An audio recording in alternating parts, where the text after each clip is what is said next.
আসসালামু আলাইকুম আমার দিনী ভাই ও বোনেরা। আশা করি আল্লাহর দয়া মেহেরবানিতে আপনারা অনেক ভালো আছেন।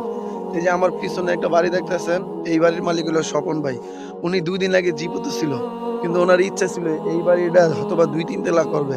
অথচ বাড়ি জায়গা বাড়ি আছে, উনার স্ত্রী সন্তান সবাই দুনিয়ায় আছে। কিন্তু উনি দুনিয়ায় নাই। ঠিক একটা সময় আপনি আমিও দুনিয়ায় থাকবো না ভাই। এই দুনিয়ায় গাড়ি বাড়ি নারী সাজানোর উপর ব্যস্ত হইয়া আল্লাহর থেকে গাফিল কেউ না হই, আল্লাহকে কেউ না ভুইলা যায় ভাই। দুনিয়ায় বাড়ির জায়গা বাড়ি আছে কিন্তু আজকে স্বপন ভাই নাই।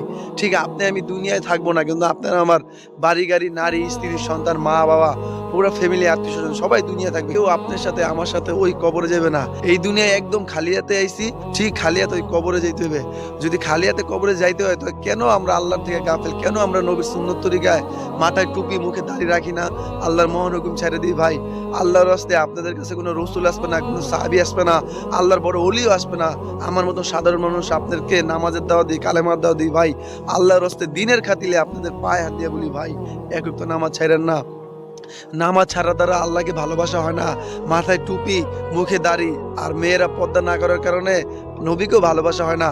আমরা যদি নবীর সুপারিশ পাইতে চাই, আল্লাহর আরশ আজিম নিচে ছায়া পাইতে চাই, আমরা আল্লাহর হুকুম মানি।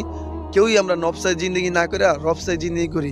লা ইলাহা ইল্লাল্লাহ মুহাম্মাদুর রাসূলুল্লাহ। আল্লাহই সারা জাহানের বাদশা।